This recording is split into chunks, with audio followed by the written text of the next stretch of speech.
میرے مولا علی، آپ کے غموں کی آگ زمین کے ابلتے ہوئے پانی کو بھی خشک کر دے گی۔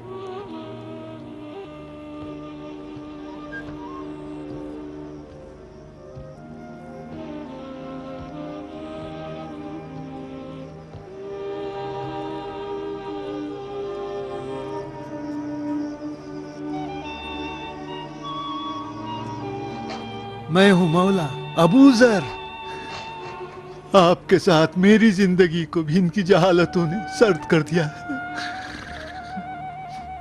مجھے پھر سے شہر بدر کرنا چاہتے ہیں۔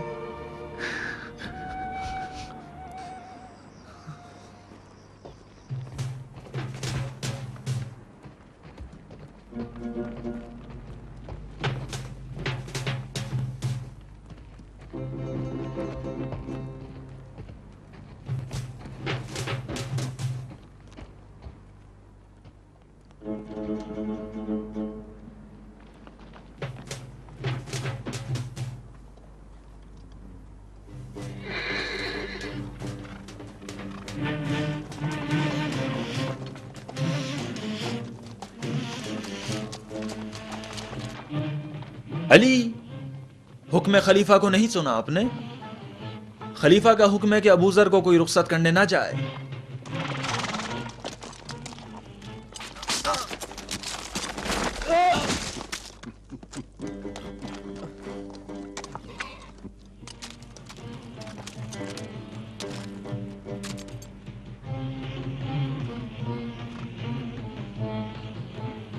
علی کا رخصت کرنے کے لیے آنا ابو ذر کی 7 پشتوں کے لیے کافی ہے۔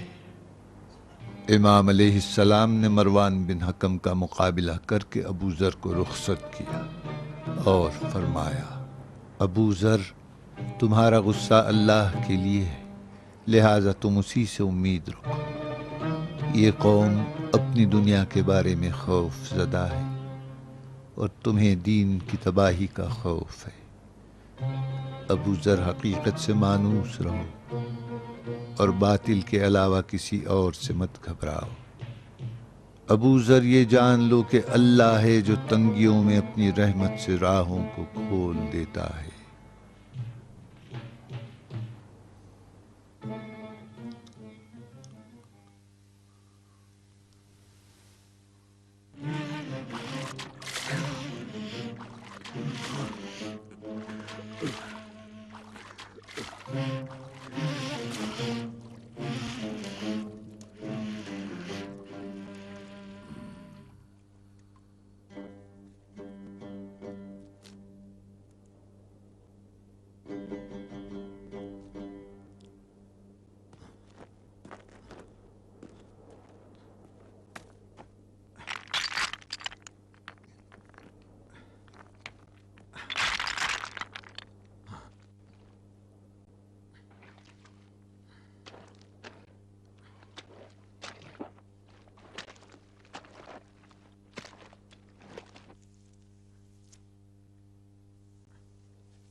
ام ذر، شاید ابو ذر ہے۔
جن ہو یا انس؟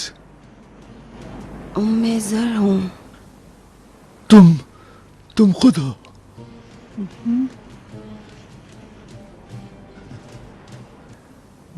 مجھے وہم ہو گیا ہے. کیا میں یقین کر لوں؟ یقین کرو، میں بھی تنہا ہو گئی تھی، اب ہم جدا نہیں ہوں گے. تم تو شام میں تھی. وہیں تھی جب معاویہ کو پتا چلا کہ تم شہر بدر ہو گئے، مجھے یہاں بھیج دیا کہ مونس رہوں.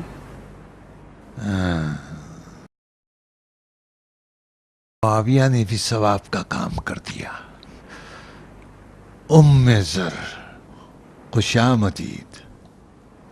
خدا تمہیں خوش رکھے ابو ذر. خدا تمہیں سکون عطا کرے. جوامرد ابو ذر آپ ہیں؟ تم کیسی ہو میری جان؟ تمہاری بھی یاد ستاتی رہی. اب میں آپ کو نہیں جانے دوں گی، تم جہاں بھی جاؤ گے میں تمہیں ڈھونڈ لوں گی.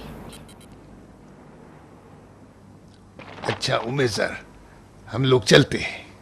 تھوڑا آرام تو کر لو. وقت کم ہے اور راستہ طویل ہے. اگر کوئی غلطی ہوئی ہو تو معاف کر دینا. تو ہمیشہ امانت دار ہو اور سفر میں بردبار. ہم نے تمہیں زحمت دی ہے. اگر کوئی قرض ہو تو ہماری گردن پر، خدا تمہیں اس کا اجر دے گا. برادر، ہمارے دسترخوان پہ جو کی روٹی ہوتی ہے، اگر آپ کے مقدر میں ہو تو رات ہمارے ساتھ گزار لینا. ممنون ابو ذر، ہمیں قبول ہے، ہمارے بس میں نہیں ہے. التماس سے دعا. خدا حافظ. چلو بھائی چلتے ہیں.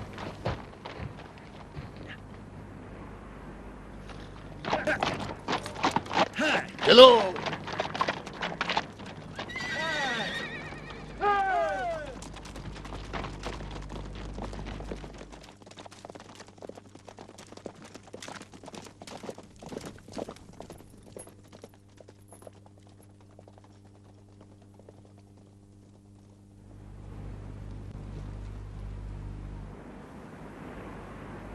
سنو ابو ذر، ہمارے پاس نانی جو کے علاوہ ایک اونٹ، 2 بکریاں اور ایک سیاہ چادر ہے. ہمارا خدا ہے اور یہ ایک بیٹی ہے. اپنی بیٹی کے لیے خرمے کا درخت لگائیں گے اور اللہ کے لیے گھر بنائیں گے.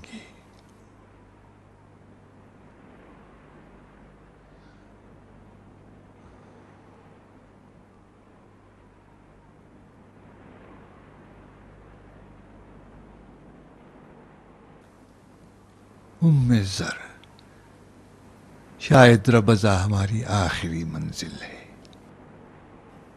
ابو ذر، مجھے بھی اس پر یقین ہے.